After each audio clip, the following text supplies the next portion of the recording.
अभी अभी खबर निकल कर आ रही है, अल जजीरा का आर्टिकल सामने चल रहा है। सऊदी के विदेश मंत्री ने एक प्रमुख बयान देते हुए कहा है कि ईरान जो इस तरीके से हमले कर रहा है, गल्फ के देशों का पेशेंस, सब्र अनलिमिटेड नहीं है इन अटैक्स को लेकर।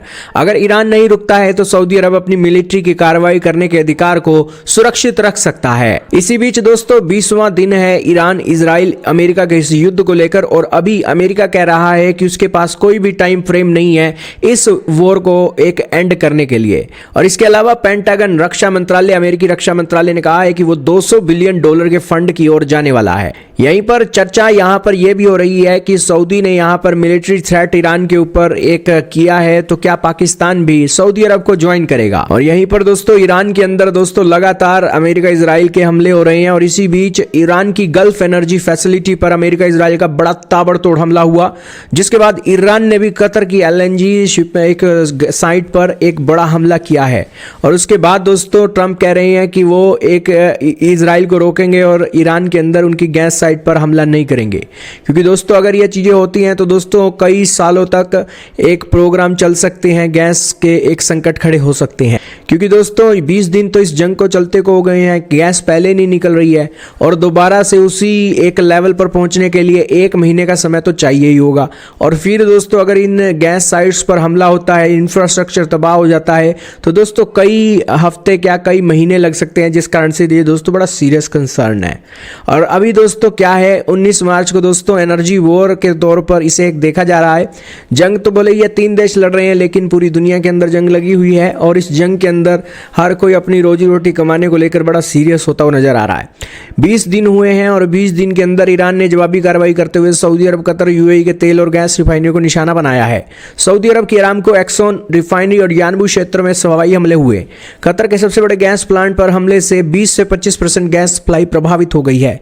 इजराइल और अमेरिका ने ईरान के साउथ पारस गैस क्षेत्र और बुशहर परमाणु ऊर्जा संयंत्र जैसे रणनीतिक ठिकानों को भी निशाना बनाया है। ट्रंप प्रशासन मिडिल ईस्ट में हजारों अतिरिक्त सैनिकों को तैनात करने पर विचार कर रहा है। अमेरिकी सेना ने दावा किया कि उन्होंने ईरान की सभी 11 पनडुब्बियों को नष्ट कर दिया है। ईरान ने चेतावनी दी है कि यदि उसके ठिकाने पर हमले जारी रहे तो वह पूरे क्षेत्र के ऊर्जा बुनियादी ढांचे को नष्ट कर देगा।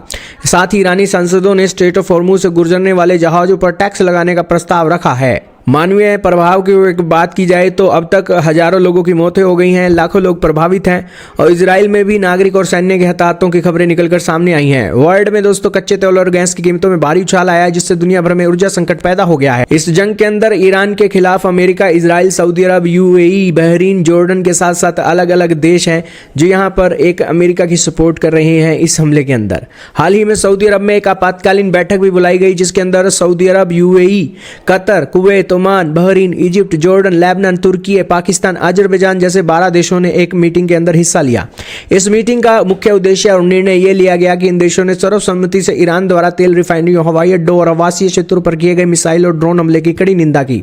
बैठक में शामिल देशों ने संयुक्त राष्ट्र चार्टर के अनुच्छेद 51 का हवाला देते हुए अपनी रक्षा के लिए सैन्य कदम उठाने के अधिकार की पुष्टि की है। उन्होंने ईरान से तुरंत हमले रोकने और क्षेत्र में स्थिरता बहाल करने की मांग की है। इन देशों ने लेबनान में इजराइल की विस्तारवादी नीति और हमलों का भी निंदा की है, ताकि क्षेत्र में और अधिक तनाव ना करें।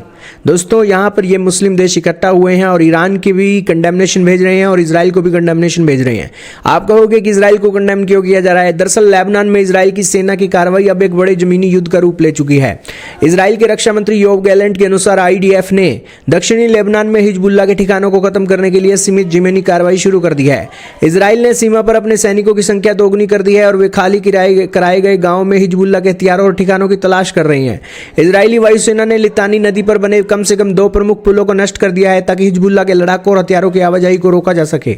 इजराइल ने लेबनान की राजधानी बेरूत के मध्य इलाकों पर एक भीषण बमबारी की है। हमले में 10 मंजिला इमारतें और हिजबुल्लाह से जुड़े वित्तीय संस्थानों को निशाना बनाया गया है। दक्षिणी लेबनान के अलावा वेका वैली में भी लगातार हमले जारी हैं, जिसे हिजबुल्लाह का गढ़ माना जाता है। इजरायली टैंकों की फायरिंग में दक्षिणी लेबनान में UN शांति सैनिकों के बेस को भी नुकसान पहुंचाया है। इजराइल के इवैक्यूएशन के आदेशों के बाद अब तक 10 लाख से अधिक लोग लेबनान के अंदर अपने घर को छोड़कर भाग गए हैं। पिछले 2 हफ्तों में लेबनान में 950 से अधिक लोग मारे जा चुके हैं, जिनमें से 100 से ज्यादा बच्चे शामिल हैं। इजराइल का कहना है कि यह हमला उत्तरी इजराइल के निवासियों को सुरक्षित उनके घरों घरों में वापस लाने और हिजबुल्लाह को सीमा से पीछे धकेलने के लिए किया जा रहा है।